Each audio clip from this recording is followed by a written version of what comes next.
There were choices. Before there were nations, before the world as we know it, a decision to conquer, a decision to resist, a decision to remain silent. And those choices did not disappear. They became systems. They became cultures. They became the world we live in today. But history is not just about what happened. It is about what was remembered, what was forgotten, and who had the power to decide both. Because behind every story told, there is another story, untold, unheard, or deliberately silenced. So when we ask, why study history, we are not simply asking about the past. We are asking something deeper, something more urgent. How did we get here? At what cost? And why, in a way, does the past still shape the present? Why is it important to study history? History matters because the present is not random. It is constructed. Every institution, every inequality, every belief system we encounter today has a past. Take something as personal as mental health. In one society, emotional distress may be seen as a spiritual struggle. In another, it is treated as a medical condition. These differences are not accidental. They are shaped by colonial histories, religious traditions, and cultural meanings passed down over generations. To study history, then, is to uncover the roots of the world we live in. But history does more than explain the present. It sharpens the mind. It forces us to question the following. What is evidence? Whose voice is missing? What is truth? And who defines it? In this way, history is not memorization. It is critical thinking in action. There is also a warning embedded in history. The philosopher George Santayana once suggested that those who fail to learn from the past are doomed to repeat it. And history gives us many examples. Systems of oppression repeated in new forms. Economic collapses driven by familiar patterns. Violence justified by old ideologies. Without historical awareness, society risks recycling its worst mistakes. Finally, history is deeply tied to identity.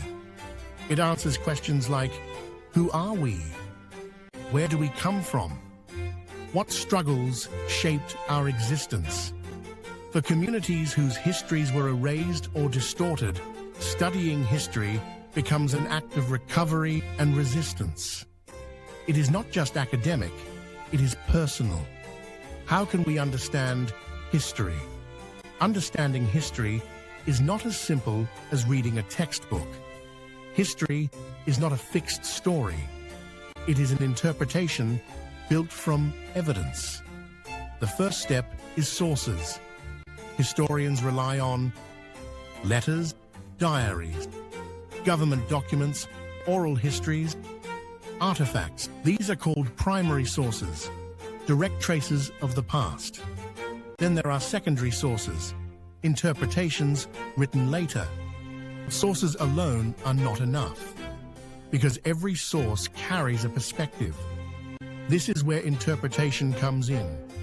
Two historians can study the same event and tell very different stories. It has been described as follows. Consider the Haitian Revolution, a violent uprising, a struggle for freedom, a political revolution, a threat to global colonial systems. Each version reflects who is telling the story and why. To truly understand history, we must look at multiple perspectives. We must ask, who had power? Who was marginalized? Whose voices were excluded? Modern historical approaches emphasize recovering those voices. Enslaved people, women, indigenous communities, colonized populations, because history is incomplete without them. Another key to understanding history is recognizing patterns. Historians look for cause and effect. continuity and change. Turning points, for example, colonialism, inequality, social stigma, modern disparities. These patterns help us see that history is not just about the past, it is about processes that continue into the present. Should we contextualize history? Yes, history must always be contextualized. Without context, we risk misunderstanding everything. To contextualize history means to place events within their time. What did people believe? What were the social norms? What constraints shaped their decisions? Take Thomas Jefferson.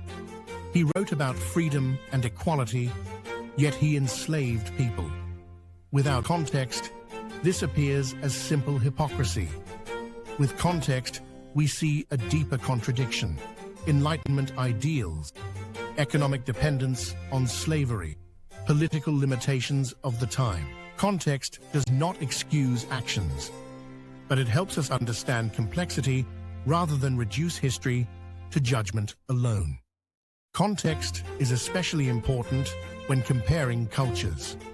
What is considered normal in one society may not be in another.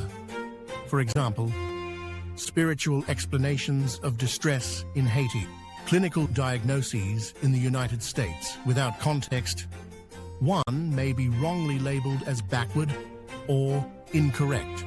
With context, we recognize different systems of meaning. History is more than a record of the past. It is a tool, a lens, a form of power. We study history to understand the present. We analyze history to think critically. We contextualize history to avoid distortion.